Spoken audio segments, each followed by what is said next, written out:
औज़ुबिल्लाहिमिनश्शैतानिर्रजीम बिस्मिल्लाहिर्रहमानिर्रहीम। I am your chemistry teacher Shahzeb Kiyani. आज हम डिस्कस करेंगे test yourself 8.3 why is valency of chlorine is 1। हम पढ़ते हैं valency is the combining capacity of one element with other. तो क्लोरीन की वैलेंसी 1 क्यों है, इसका क्या रीज़न है?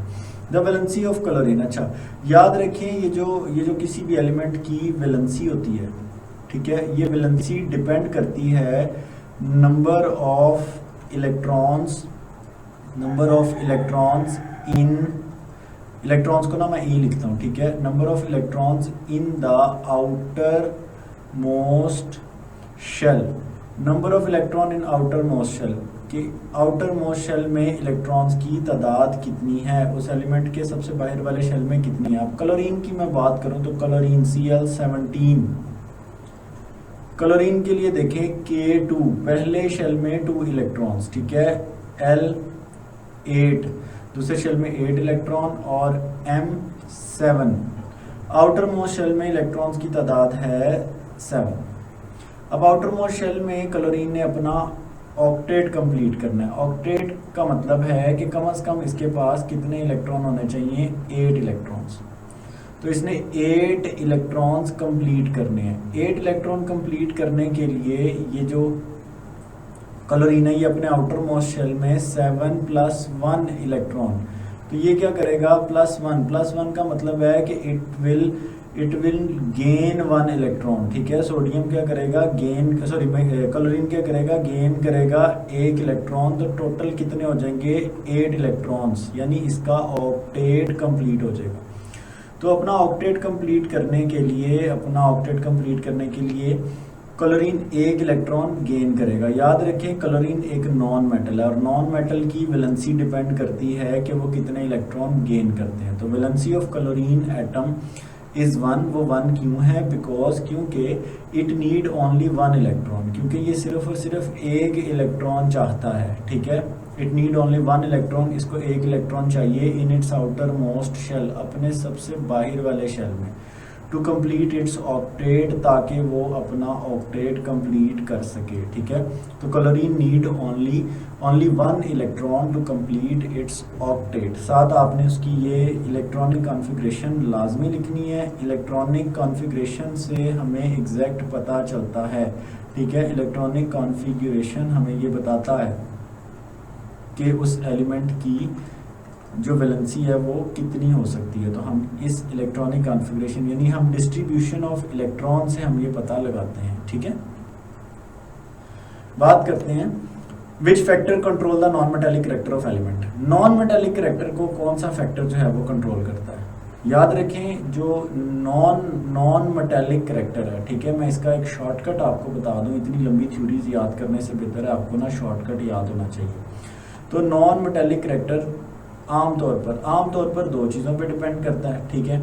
सबसे पहले ये डिपेंड करता है इलेक्ट्रोनेगेटिविटी पे और दूसरे नंबर पे ये डिपेंड करता है इलेक्ट्रॉन अफिनिटी पे, ठीक है। तो इलेक्ट्रोनेगेटिविटी और इलेक्ट्रॉन अफिनिटी पे, तो ये अगर आप ये 2 वर्ड्स सिर्फ याद रखेंगे ना तो आपको पूरे के पूरे क्वेश्चन का आंसर याद करना आपके लिए इंतहाई आसान हो जाएगा कि जो नॉन मेटालिक कैरेक्टर है ये डिपेंड कर रहा है इलेक्ट्रोनेगेटिविटी और इलेक्ट्रॉन अफिनिटी पे। The non metallic character depends upon the electron affinity. Non metallic character depend करता है इलेक्ट्रॉन अफिनिटी पे एंड और इलेक्ट्रोनेगेटिविटी, और ये डिपेंड करता है इलेक्ट्रोनेगेटिविटी पे ऑफ द एटम्स की इलेक्ट्रोनेगेटिविटी और इलेक्ट्रॉन अफिनिटी पे डिपेंड करता है। Greater the electron affinity and electronegativity, जितना ज़्यादा इलेक्ट्रॉन नेगेटिविटी ज़्यादा होगी और इलेक्ट्रॉन अफिनिटी ज़्यादा होगी, नॉन मेटालिक कैरेक्टर भी उतना ही ज़्यादा होगा, ठीक है। तो ग्रेटर द तो मैं इसका एक लिंक बना लेता हूँ कि non metallic character is directly proportional to electronegativity which is also directly proportional to electron affinity. So greater the electronegative character, greater the electron affinity and greater will be the non-metallic character, उतना ही non-metallic character जो है वो ज़्यादा हो जाएगा। तो इस link को आप लोगों ने याद रखना। बात करते हैं why fluorine is more non metallic than chlorine. Fluorine क्यों ज़्यादा नॉन मेटेलिक है? ठीक है, जैसा कि अभी मैंने आपको बताया कि जो नॉन मेटेलिक करैक्टर है, नॉन मेटेलिक करैक्टर डिपेंड कर रहा है, डायरेक्टली प्रोपोर्शनल है किसके? इलेक्ट्रोनेगेटिविटी के, और डायरेक्टली प्रोपोर्शनल है इलेक्ट्रॉन अफिनिटी के। ठीक है, अब आप लोगों ने इस लिंक से याद रखना है कि जो फ्लोरीन है, फ्लोरीन की इलेक्ट्रोनेगेटिविटी और इलेक्ट्रॉन अफिनिटी ये ग्रेटर है, ज़्यादा है किससे?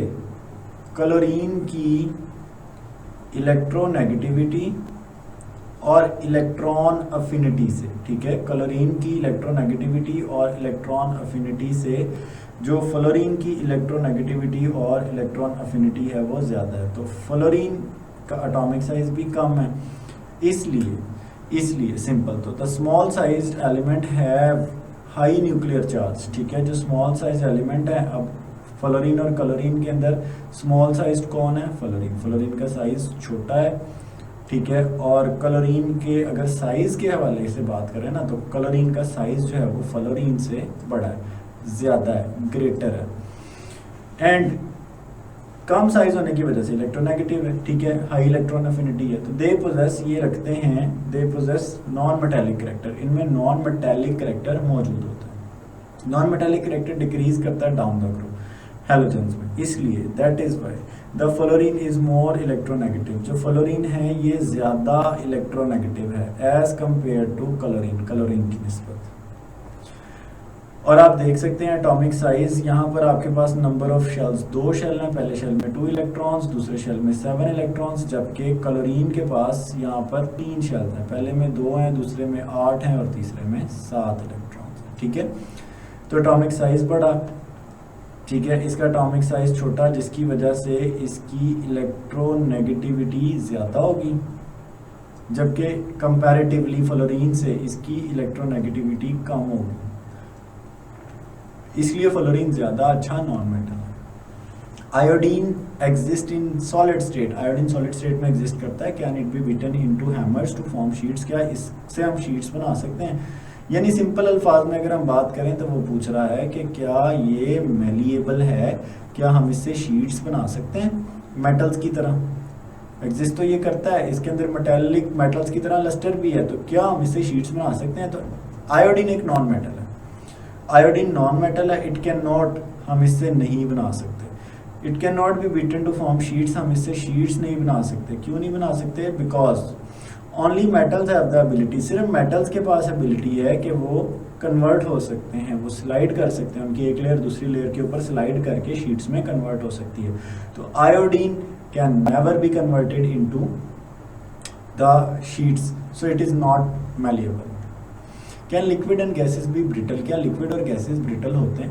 तो ब्रिटल होना property, it is not the property of liquids and gases, liquid और गैसेस की प्रॉपर्टी नहीं है, it is only the property of solid.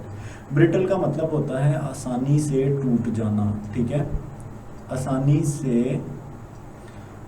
से टूट जाना। तो आसानी से टूट जाने के लिए कम से कम सॉलिड होना पड़ता है, ठीक है, टूटने के लिए सॉलिड होना पड़ता है, तो जो सॉलिड है वही टूटता है। लिक्विड और गैसेस जो हैं वो इस कैटेगरी से ही बाहर है। Why is the oxygen called non metal, oxygen को नॉन मेटल क्यों कहा जाता है? याद रखें नॉन मेटल्स होने के लिए एक एलिमेंट को चंद एक कैरेक्टरिस्टिक उसमें होना ज़रूरी है, ठीक है। चले मैं इनको जनरल इनको 4-5 कैटेगरीज में कैटेगराइज कर देता हूँ कि नॉन मेटल होने के लिए क्या क्राइटेरिया है या एक एलिमेंट के अंदर क्या क्या चीज़ें होनी चाहिए। सबसे पहला उसका जो एटॉमिक साइज है, नॉन मेटल का एटॉमिक साइज कम होना चाहिए। उसका एटॉमिक साइज कम होगा तो ऑटोमेटिकली उसका न्यूक्लियर चार्ज ज़्यादा होगा, ठीक है। फिर नॉन मेटल होने के लिए ज़्यादा इलेक्ट्रोनेगेटिव होना पड़ता है, यानी इलेक्ट्रोनेगेटिविटी ज़्यादा होनी चाहिए और इलेक्ट्रॉन अफिनिटी भी ज़्यादा होना चाहिए, और वो एलिमेंट हमेशा इलेक्ट्रॉन गेन करके स्टेबल हो, या कह लें उसके आउटर मोस्ट शेल में इलेक्ट्रॉन्स की डेफिशिएंसी हो। तो ये कुछ एक वो प्रॉपर्टीज़ हैं जो कि अगर किसी नॉन मेटल में, अगर किसी एलिमेंट में होंगी तो वो नॉन मेटल्स की कैटेगरी में आ जाएगा, ठीक है। Oxygen is a non metal. Oxygen एक नॉन मेटल है, क्यों? बिकॉज इट फॉर्म, ये बनाता है नेगेटिव आइन बनाता है, ऑक्साइड आइन बनाता है। यानी ऑक्सीजन क्या करता है जी? ऑक्सीजन इलेक्ट्रॉन गेन करता है। तो इलेक्ट्रॉन गेन कौन करता है? इलेक्ट्रॉन गेन करता है नॉन मेटल, जिसकी इलेक्ट्रोनेगेटिविटी, इलेक्ट्रॉन अफिनिटी ज़्यादा होती है।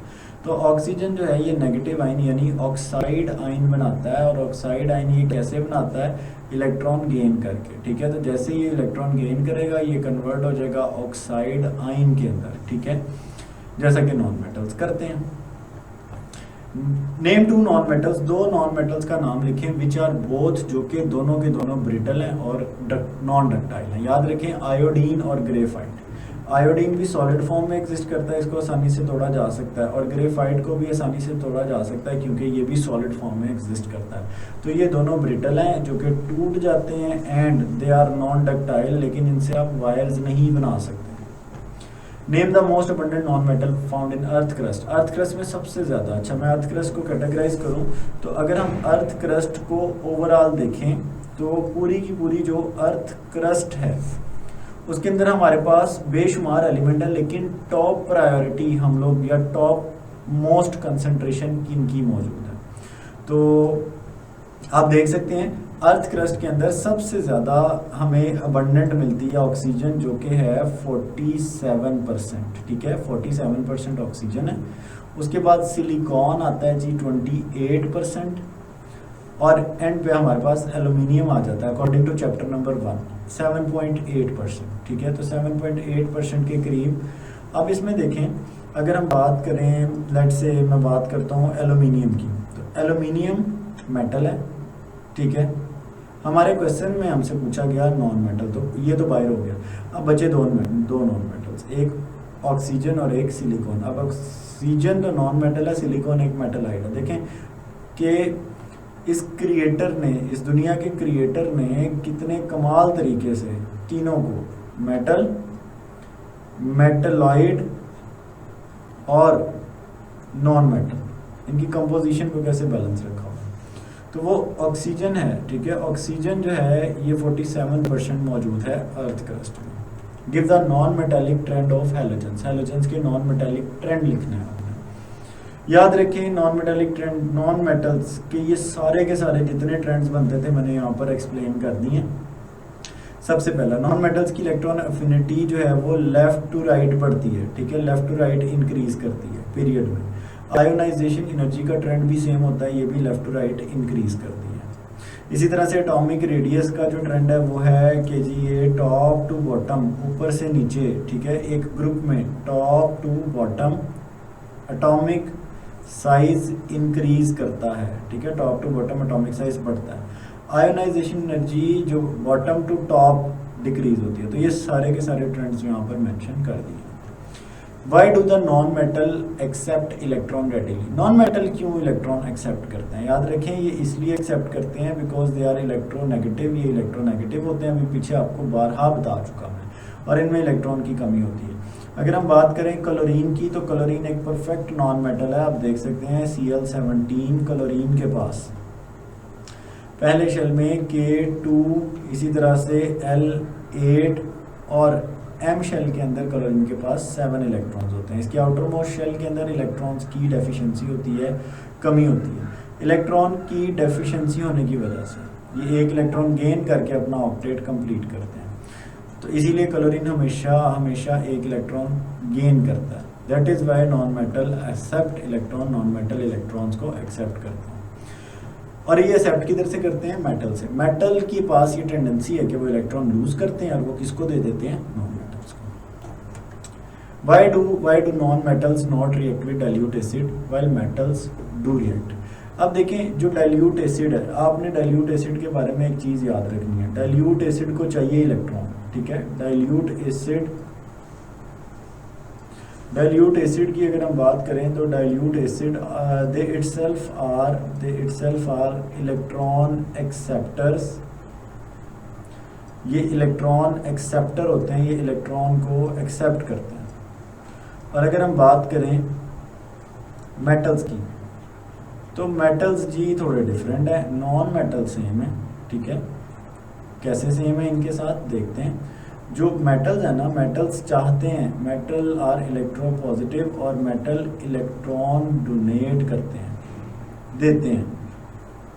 जबकि जो नॉन मेटल है, non metals are electron acceptor, non metal electron accept करते हैं, हासिल करते हैं, ठीक है।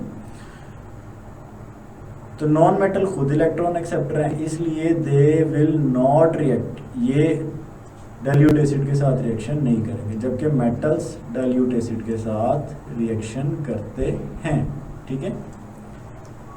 बात करते हैं how can you distinguish that a metal from a non metal by simple physical method.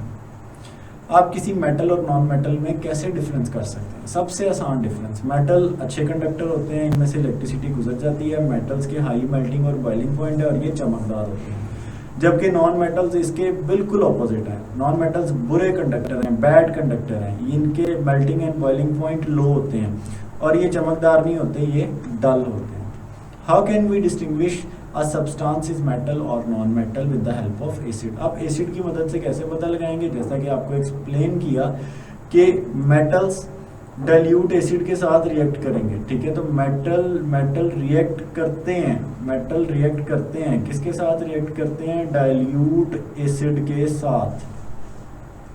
और अगर नॉन मेटल्स की बात करें तो नॉन मेटल्स रिएक्ट नहीं करते, they do not react with dilute acid, ठीक है। ये डाइल्यूट एसिड के साथ रिएक्शन नहीं करते, ये आपने एक शॉर्टकट याद रख लें। तो हम क्या करते हैं? Metals react with dilute acid, metal react करते हैं क्योंकि वो इलेक्ट्रॉन डोनर है, जबकि non metals do not react with dilute acid, non metals dilute acid के साथ रिएक्शन नहीं करते because they are electron acceptors. Why HF is a weak acid. HF weak acid क्यों है? याद रखें, एक अच्छा एसिड वो होता है जो आसानी से अपना प्रोटॉन लूज कर देता है, जो आसानी से H पॉजिटिव डोनेट कर देता है, लूज कर देता है, या डोनेट कर देता है या फिर लूज कर देता है। अब HF अच्छा एसिड क्यों नहीं है? क्योंकि ये H देता ही नहीं है, ये प्रोटॉन लूज करता ही नहीं है, इसके अंदर स्ट्रॉन्ग हाइड्रोजन बॉन्डिंग होती है, तो इट डज नॉट, ये रिलीज ही नहीं करता प्रोटॉन, ठीक है। ये प्रोटॉन रिलीज नहीं करता इजीली, और ये एक स्ट्रॉन्ग हाइड्रोजन बॉन्डिंग इसमें मौजूद होती है और ये एक्सटेंड होता है up to a small extent, और ये एक वीक एसिड है क्योंकि ये प्रोटॉन डोनेट नहीं करता। हाँ, यहाँ चार्जेस आप लोगों ने लाजमी मेंशन करने हैं, ठीक है। एक 1 हाइड्रोजन बॉन्ड बनता है जिसमें partial negatively charge fluorine attract करती है पार्शियल पॉजिटिवली चार्ज हाइड्रोजन। तो ये था जी हमारे पास test yourself 8.3। See you guys in my next video, take care, अल्लाह हाफिज़।